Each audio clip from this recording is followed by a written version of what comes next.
بسم اللہ الرحمن الرحیم۔ السلام علیکم۔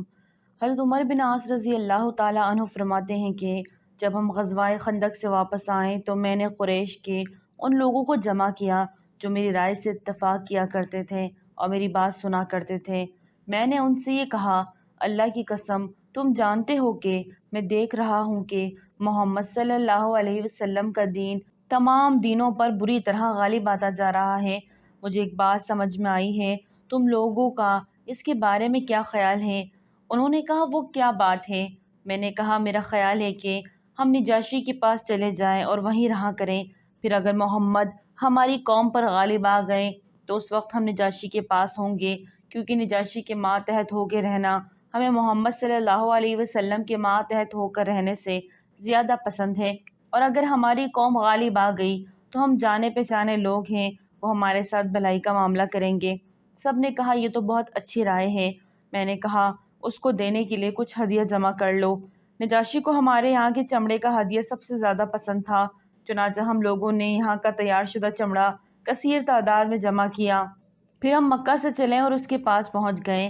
اللہ کی قسم ہم وہاں ہی تھے کہ اتنے میں عمر بن امیہ زمری رضی اللہ عنہ وہاں آئے اور حضور صلی اللہ علیہ وسلم نے ان کو نجاشی کے پاس حضرت جعفر رضی اللہ عنہ اور ان کے ساتھیوں کے بارے میں بھیجا۔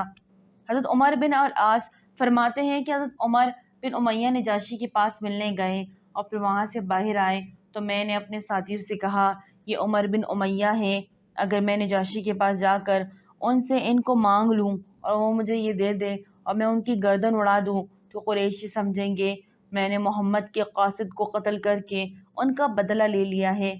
چنانچہ میں نے نجاشی کے دربار میں جا کر نجاشی کو سجدہ کیا جیسے میں پہلے کیا کرتا تھا۔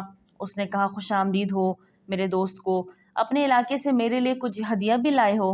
میں نے کہا، ہاں اے بادشاہ، میں آپ کے لیے ہدیہ میں بہت سے چمڑے لایا ہوں۔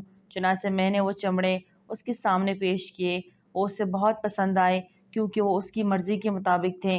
پھر میں نے ان سے کہا، اے بادشاہ، میں نے ایک آدمی کو آپ کے پاس سے نکلتا ہوا دیکھا ہے، وہ ہمارے دشمن کا قاصد ہے، آپ اسے میرے حوالے کر دیں تاکہ میں اسے قتل کر دوں، کیونکہ اس نے ہمارے سرداروں اور معزز لوگوں کو قتل کیا ہے۔ یہ سنتے ہی نجاشی کو ایک دم غصہ آ گیا۔ اس نے غصے کے مارے اپنا ہاتھ اپنی ناک پر اس زور سے مارا کہ میں سمجھا کہ اس کی ناک ٹوٹ گئی، اور ڈر کے مارے میرا یہ حال تھا کہ اگر زمین پھٹ جاتی تو میں اس میں گھس جاتا۔ پھر میں نے کہا، اے بادشاہ، اللہ کی قسم اگر مجھے اندازہ ہوتا کہ یہ بات آپ کو ناگوار گزرے گی تو میں آپ سے اسے بالکل نہ مانگتا۔ نجاشی نے کہا، تم مجھ سے اس آدمی کے قاصد کو مانگ کر قتل کرنا چاہتے ہو جس کے بعد وہی ناموس اکبر جبریل آتے ہیں جو موسیٰ علیہ السلام کے پاس آیا کرتے تھے۔ میں نے کہا، اے بادشاہ، کیا وہ ایسے ہی ہیں؟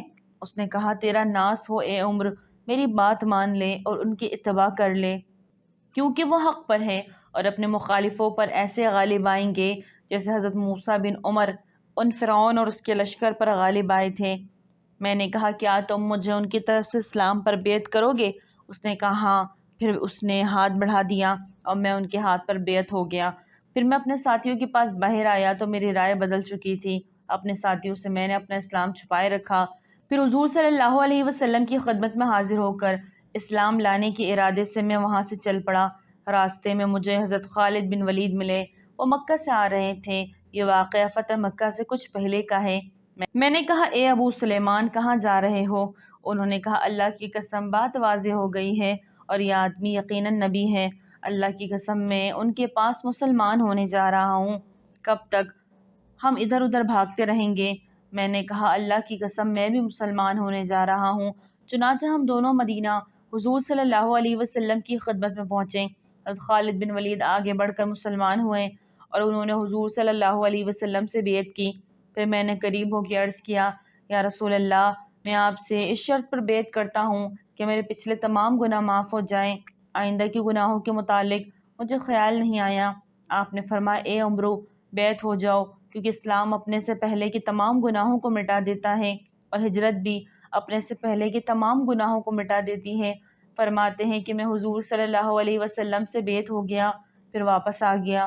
اس روایت کو بہقی نے واقدی کے حوالے سے زیادہ مفصل اور زیادہ بہتر طریقے سے ذکر کیا ہے اور اس میں یہ مضمون بھی ہے، پھر میں حبشہ سے چل دیا، یہاں تک کہ جب میں